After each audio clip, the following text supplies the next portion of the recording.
Total most important question है। Channel का नाम याद रख लो एंड सब्सक्राइब कर लो, तुम्हारा हर चीज़ कंप्लीट हो जाएगा। सब इंपॉर्टेंट क्वेश्चन बता दूंगा। पहला सवाल है आर्ट ऑफ कन्वर्सेशन क्या है। ये मोस्ट इंपॉर्टेंट सवाल है, 2 नंबर में या 3 नंबर में आपके एग्जाम में पूछ देता है मेरे भाई, ये हर बार देखने को मिलता है। तो समझो आर्ट ऑफ कन्वर्सेशन क्या है। यह बात करने की एक ऐसी कला है जिसमें बातचीत के दौरान चतुराई के साथ प्रश्न छोड़े जाते हैं, प्रश्न छोड़े जाते हैं, ठीक ना। मतलब एक व्यक्ति दूसरे व्यक्ति के ऊपर प्रभावित होने लगता है, ऐसी बातें होती है जिन्हें सुनकर अत्यंत सुख मिलता है। यह कला यूरोप के लोगों में ज़्यादा पाई जाती है। तो यहाँ से ऑब्जेक्टिव भी पूछ देगा कि आर्ट ऑफ कन्वर्सेशन कहाँ के लोगों में प्रचलित है, तो यूरोप के लोगों में प्रचलित है, याद रख लेना। अगला प्रश्न, वो पहला प्रश्न आपको अच्छे से याद हो गया होगा, मेरे को अब पता चल रहा है, आपको भी लग रहा होगा। एंड दूसरा नंबर का सवाल है मनुष्य के बातचीत का उत्तम तरीका क्या हो सकता है, वह इसके द्वारा कैसे अपने लिए नवीन संसार बना सकता है या रच सकता है या कर सकता है, ठीक है, ऐसे सवाल देता है। तो इसका आंसर ध्यान से सुनना, मनुष्य में बातचीत का सबसे उत्तम तरीका उसका आत्म वार्तालाप होता है, यानी कि खुद अगर इंसान बोले, खुद समझे, तो वही होता है। मनुष्य अपने अंदर एक ऐसी शक्ति विकसित करता है जिसके कारण वह अपने आप से बात कर लिया करता है। जो अपने आप से इंसान बात करता है उसी को हम लोग क्या कहते हैं, वार्तालाप कहते हैं मेरे भाई। क्या कहते हैं, वार्तालाप कहते हैं। अच्छे से समझ में आपको आ गया होगा। आगे देखो, आत्म वार्तालाप इसलिए जरूरी है ताकि क्रोध पर नियंत्रण पाया जा सके, दूसरे को कष्ट न पहुंचे, क्योंकि हमारे भीतर जो मनोवृत्ति नए नए रंग दिखाया करती हैं वह हमेशा बदलती रहती हैं। इंसान को चाहिए कि वो अपने जीवा पे काबू रखे तथा अपने मधुर वाणी से, ठीक है, दूसरों को प्रश्न करे, यानी कि प्रसन्न कर दे, खुश रखे, ठीक है मेरे भाई।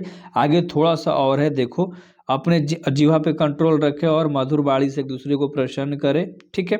किसी से नाता कटुता हो, नाटा कटुता का मतलब समझते हो ना, कि मतलब झगड़ा ना हो, बदकही ना हो, ना ही किसी से बैर हो, माने दुश्मनी हो, इसके दुनिया खूबसूरत हो जाएगी। ऐसा करने से दुनिया खूबसूरत हो जाएगी और यह बातचीत का उत्तम तरीका है। यानी एक इंसान को खुद में बात करना सीखना चाहिए, जिससे वो किसी दूसरे व्यक्ति को कुछ बोल ना पाए, अपने आप कंट्रोल कर ले, गुस्सा कंट्रोल हो गए, उससे अच्छा रहेगा। अगला प्रश्न है लाना सिंह के गांव में आया तुर्की मौलवी क्या कहता है। तो लाना के गांव में आया तुर्की मौलवी कहता है कि जर्मनी वाले पंडित हैं, वे पढ़ पढ़ कर विद्यमान चलाने की विद्या जान गए हैं, ठीक ना। विमान समझते हो, जैसे आप एरोप्लेन हेलीकॉप्टर कहते हो, पहले विमान कहा जाता था, तो विमान चलाने की विद्या जान गए हैं, ठीक है। बनियों में, मंडी में बनियों बहकाता था कि डाक खाने से रुपया निकाल लो, सरकार का राज जाने वाला है, ठीक है। तो ऐसे करके वो भड़काया करते थे, उन लोगों के पास ज़्यादा दिमाग हो गया था, ठीक है। तो एक बार स्क्रीनशॉट ले लो आप, ठीक है। आगे बढ़ते हैं हम लोग, चौथा नंबर के सवाल के ऊपर हम लोग बात करेंगे, ठीक ना। 4 नंबर का सवाल है मेरे भाई, थोड़ा सा कलर चेंज कर लेता हूँ, मज़ा आता है भाई, ठीक है। दलविहीन लोकतंत्र और साम्यवाद में कैसा संबंध है। तो ये दोनों में बताना है संबंध कैसा है। अगर आपको याद है तो सही है, वरना रिवीजन मारो।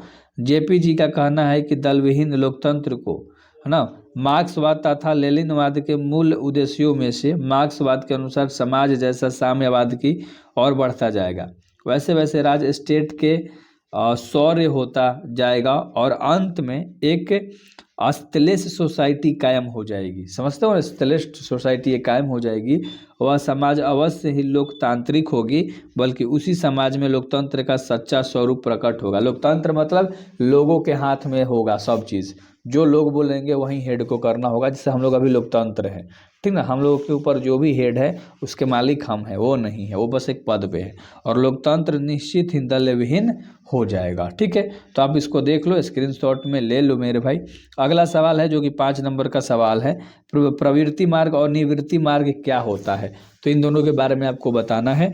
जिन पुरुषों ने जीवन से आनंद पाने की इच्छा से नारी को गले लगाया है, उन्हें प्रवृत्ति मार्ग कहा जाता है, ठीक है। यानी पुरुष नारी को जब आनंद रूपी समझे तो उसको क्या बोला जाता है, प्रवृत्ति मार्ग कहा जाता है। अच्छे से समझ में आपको आ गया होगा क्या मार्ग, प्रवृत्ति मार्ग, ठीक है।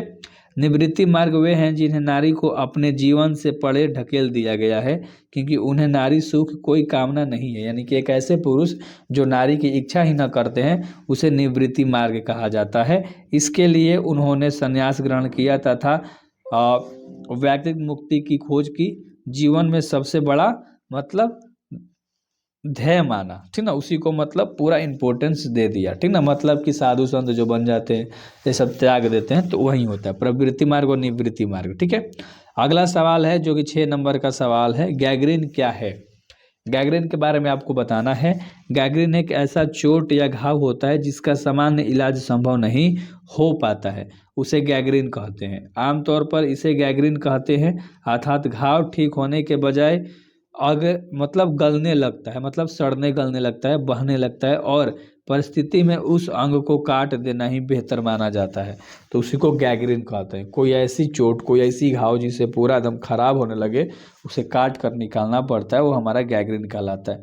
ये सारे मेरे भाई मोस्ट इंपॉर्टेंट क्वेश्चन थे आपके, हर बार आपके एग्जाम में आएंगी, तो वैसा वैसा मैं क्वेश्चन सारा दे दूंगा, सब्जेक्टिव ऑब्जेक्टिव सब चीज़ दे रहा हूँ। तो यार सब्सक्राइब कर लो एग्जामिनेशंस के लिए, right. So best of luck.